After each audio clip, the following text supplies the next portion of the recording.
2024 under-19 world కప్లో భారత్ సత్తా చాటింది.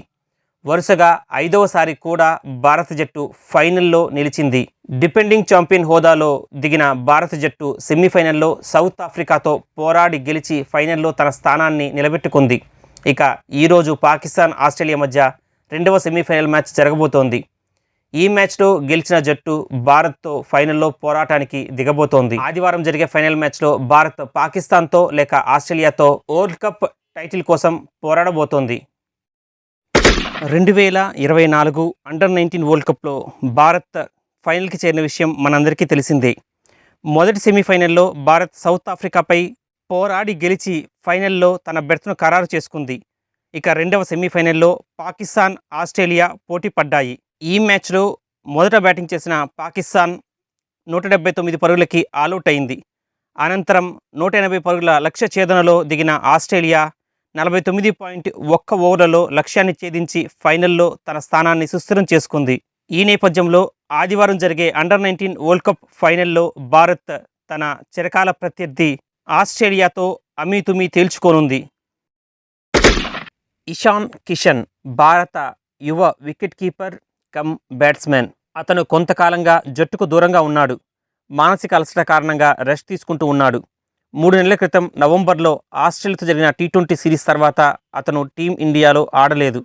ఇషాన్ కిషన్ తిరిగి టీమిండియాలోకి రావాలంటే అతను దేశవాళీలో ఆడాలని, తన ప్రతిభను నిరూపించుకోవాలని ఇప్పటికే కోచ్ రాహుల్ ద్రవిడ్ చెప్పుకొచ్చాడు. ఈ నేపథ్యంలో ఇషాన్ కిషన్ బరోడా రిలయన్స్ స్టేడియంలో తీవ్రంగా ప్రాక్టీస్ చేస్తున్నట్టు సమాచారం. భారత్, ఇంగ్లాండ్ మధ్య జరగబోయే 3వ టెస్ట్ మ్యాచ్కి ఫాస్ట్ బౌలర్ బుమ్రాకి విశ్రాంతిని ఇవ్వనున్నారు అన్నట్టు పుకార్లు షికార్లు చేస్తున్నాయి. ఈ నేపథ్యంలో 3వ టెస్ట్ మ్యాచ్కి బుమ్రాకి విశ్రాంతినిస్తారా లేక కొనసాగిస్తారా అన్నది ఆసక్తికరంగా మారింది. 3వ టెస్ట్ మ్యాచ్ జరిగేది రాజ్కోట్లో. రాజ్కోట్ పిచ్ పూర్తి స్థాయిగా ఫాస్ట్ బౌలింగ్కి అనుకూలిస్తుంది. ఇక్కడ బాల్ బౌన్స్ అవుతుంది, స్వింగ్ కూడా అవుతుంది. ఈ నేపథ్యంలో ఇక్కడ బుమ్రా లాంటి ఫాస్ట్ బౌలర్ ఖచ్చితంగా ఆడాల్సిన అవసరం ఉంది. ఈ నేపథ్యంలో 3వ టెస్ట్ మ్యాచ్లో బుమ్రాని కొనసాగించి 4వ టెస్ట్ మ్యాచ్ రాంచీలో జరుగుతుంది. అక్కడ బుమ్రాకి విశ్రాంతినిస్తే మంచిది. ఎందుకంటే రాంచీ వికెట్ పూర్తిగా స్పిన్కి అనుకూలిస్తుంది.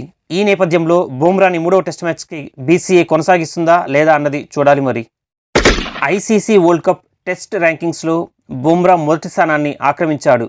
గతంలో ఏ ఇండియన్ ఫేస్ బౌలర్ ఇలా ఐసీసీ ర్యాంకింగ్స్లో మొదటి స్థానానికి అస్సలు రానేలేదు.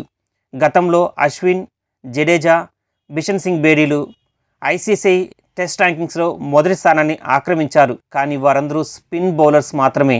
భారత ఫేస్ బౌలర్స్ ఐసీసీ ర్యాంకింగ్స్లో మొదటి స్థానాన్ని ఆక్రమించడం అంత సులభం కాదు. కానీ ఆ ఘనతని బుమ్రా సాధించాడు. ఇండియన్ పిచ్లపై సైతం బుమ్రా తన అద్భుతమైన బౌలింగ్తో వికెట్లు సాధిస్తున్నాడు.